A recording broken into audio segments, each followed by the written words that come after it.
Bien, ya estamos de vuelta en Contigo en Directo. Sin duda lo ocurrido ayer en San Pedro de la Paz marca un antes y un después. Un tiroteo en pleno colegio, al interior de un establecimiento educacional. Y nos preguntábamos, Fran, antes de ir a comerciales, si es que existen protocolos en el Ministerio de Educación justamente para enfrentar este tipo de hechos que muchas veces vemos que, por ejemplo, ocurren tiroteos en Estados Unidos, pero nosotros al menos parecía que estábamos ajenos a esto, pero ayer ocurrió y hay 3 estudiantes heridos. Claro, Roberto. Ahora, nosotros estábamos conversando fuera de cámara y lo cierto es que no es tan fácil como solamente tener un protocolo, ¿cierto, Michel? Así es, yo creo que tenemos que hacer la diferencia aquí, podríamos decir, entre la ciencia aplicada y la ciencia teórica. Aquí se necesita ciencia aplicada, es decir, que las cosas pasen, que las cosas ocurran, que se hagan. Y por lo tanto muchas veces nosotros tenemos una cultura de tener esta aproximación muy academicista, que lanzamos el documento, que lanzamos el instructivo, que lo ponemos para el checklist. Pero nos olvidamos de que al nivel, por ejemplo, municipal, y voy más al nivel territorial, en la escuela en particular, se requieren recursos, capacidades, competencias, y claro, ahí muchas veces cualquier instructivo o puede quedar excesivamente grande o simplemente no es aplicable. Entonces creo que aquí lo que falta es en fortalecer a los niveles locales para que establezcan medidas acorde a su infraestructura, equipamiento, al entorno en el cual están. Por lo tanto, creo que ahí tenemos una debilidad y desde el punto de vista central, claro, mira, al menos yo no conozco orientaciones ni procedimientos en este sentido. Lo que sí nos dice la evidencia es que esto no se hace en nivel local.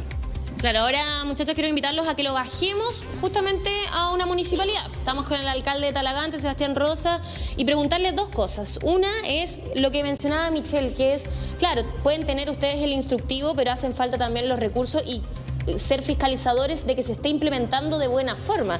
Y eso muchas veces no existe. Preguntarle su opinión con respecto a eso. Y segundo, en cuanto a una polémica que ha nacido o ha salido, bien digo, desde lo ocurrido el día de ayer y que tiene que ver con la instalación de detectores de metales en diversos establecimientos educacionales. ¿Usted cree que también podría ser una solución? Buenas tardes. Buenas tardes. Sin duda es complejo, tomando en consideración que los alcaldes por ley no tienen la facultad en materia de seguridad, sino lo que nosotros hoy día hacemos es colaborar junto a las policías y con el Ministerio de Seguridad, por cierto, pero ante la necesidad no hemos visto ni invertir en materia de seguridad propiamente tal. Y en el caso, por ejemplo, particular de Talagante, en nuestros 16 establecimientos que tenemos cámaras de seguridad en todo el acceso, tenemos rondas preventivas al ingreso y salida de todos los estudiantes. Tenemos una unidad de drones que también está haciendo el trabajo respectivo en los colegios que están más aislados en los sectores rurales, y eso evidentemente nos lleva a invertir. Yo no sé si otras municipalidades con menos recursos tendrán para hacer esta inversión, porque no es menor. Se requiere una cierta dotación de inspectores municipales, se requiere una suma importante de dinero para instalar las cámaras de seguridad, se requiere plata para tener drones y hacer los monitoreos correspondientes.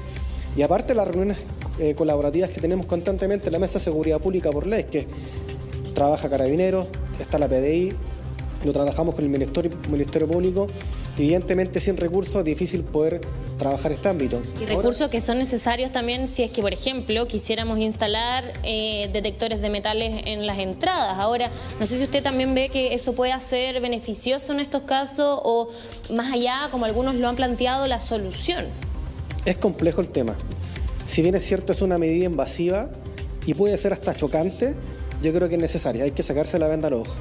Yo, como sostenedor de los colegios públicos, me dio la obligación de resguardar a la comunidad escolar, y sea así a los estudiantes, a los docentes, a los auxiliares y a los asistentes de la educación.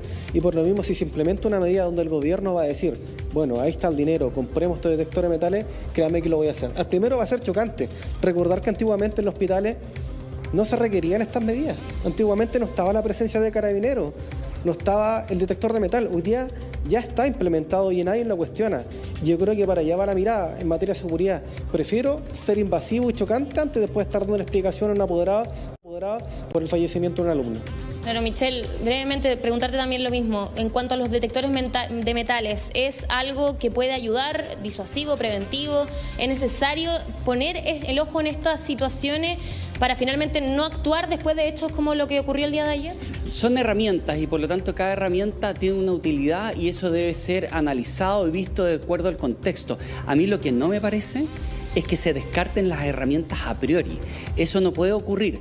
Uno tiene que analizar qué es lo que está pasando, insisto, el contexto y por lo tanto establecer las medidas que corresponden, porque aquí las herramientas están al servicio de, y el servicio de es la protección y bienestar de nuestros niños, niñas, adolescentes y obviamente también de sus familias. Sí, Karina, Roberto, los escuchamos. Sí, Michelle, un gusto saludarte.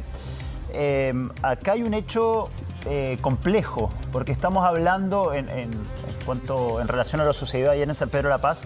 Estamos hablando de un sujeto, de un alumno, de un estudiante que entra con una pistola a un colegio y va directamente a atacar a un compañero, que por lo visto tenían problemas de antes, pero es un ataque a diferencia de lo que damos siempre en Estados Unidos, que entra una persona y le empieza a disparar a todo el mundo. Acá viene una persona a dispararle puntualmente a alguien.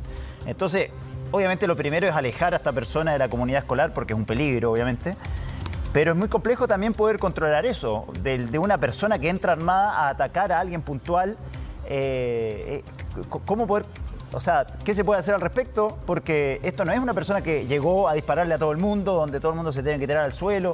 Hubo también otros 2 estudiantes heridos que no tenían nada que ver en esto también.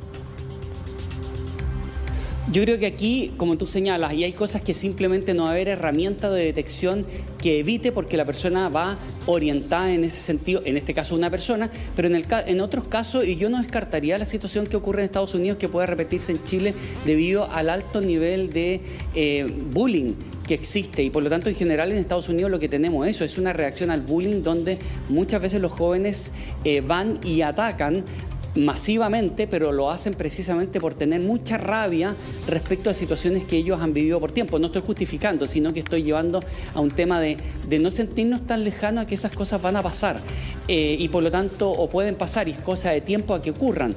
Por lo tanto, en ese sentido creo que lo más importante es entrenar a nuestra comunidad. Ahora, desde el punto de vista preventivo, creo que aquí hay un temazo que tiene que ver con el ciberbullying y el bullying en general en la escuela, porque esa rabia que tú señalas es la que de una u otra manera gatilla en adolescentes, en niños también, estas reacciones muchas veces violentas, que pueden ser estadísticamente bajas, pero el nivel de daño directo, pero también indirecto en materia de percepción de seguridad de establecimientos que deben ser altamente seguros, la verdad es que obviamente es un impacto muy alto. Entonces, en ese sentido creo que por una parte hay medidas preventivas, como lo que tiene que ver con convivencia escolar y no hacernos los lesos con lo que está pasando con el ciberbullying, el uso de los aparatos y las redes sociales. Y en segundo lugar, creo que hay que estar preparados para maniobras como las que señalábamos, claro, en términos de cualquier tipo de violencia. Ojo, porque las emergencias escalan. Por lo tanto, esto puede partir en una pelea, puede seguir en cuchillo y puede terminar en disparo. Y cuando sale un disparo de un arma, además, uno nunca sabe de dónde sale la bala. No sabe a dónde llega y por lo tanto no es solamente cuando ocurren estas cosas, en general el procedimiento tiene que ser en el establecimiento completo, no en el lugar puntual donde está ocurriendo la riña. Por eso, si ocurre algo fuera y hay disparos, por ejemplo, lo que tú seguramente, Roberto, muchas veces has escuchado, lo que es en inglés, tienen palabras para esto, el shelter in place y el lockdown de la instalación, el esconderse, encerrarse dentro del lugar y cerrar, poner candado entre comillas, es parte de lo básico que tiene que haber, aunque eso ocurra quizás en la puerta del establecimiento. Sí. Es algo que tenemos que todos tener presentes y actuar, muchachos, en estos casos. Es momento también de hablarlo y ya lo vemos también después de lo ocurrido del día de ayer. La necesidad que tenemos de, como dijo el alcalde, sacarnos la venda de los ojos, o de Michelle, dejar de hacernos los lesos también en estos hechos que pueden ser cada vez más comunes, lamentablemente. Claro, y además estábamos revisando imágenes, por ejemplo, de operaciones que se han ensayado en los colegios ante la posibilidad de balacera, pero muchas veces se piensa que ese tipo de ensayos a lo mejor hay que hacerlos en lugares donde hay establecimientos que estén en sectores más conflictivos, pero aquí, con lo que pasó en San Pedro de la Paz ayer, queda en evidencia que puede ser incluso un conflicto entre estudiantes el que derive en un ataque violento con arma de fuego. O sea, esto no tenía nada que ver con droga, esto no tenía que ver con delincuencia común, no tenía que ver con crimen organizado aparentemente, de acuerdo a todo lo que se maneja hasta ahora. Por lo tanto, también a lo mejor es el momento de abrirnos a considerar otras variantes. que puedan detonar hechos violentos como este, para los que evidentemente nuestros estudiantes tienen que estar preparados, y los profesores y los funcionarios también. Muchas gracias, Fran, por haber conversado con nosotros, con Michelle Delerve y también con el alcalde. Que estén muy bien. Gracias, Fran. Vamos a hablar ahora de un puente colgante donde los vecinos arriesgan su vida. Fue clausurado hace ya un par de años, pero los vecinos lo volvieron a abrir. ¿Por qué? Porque a través de este puente evitan pasar por zonas peligrosas.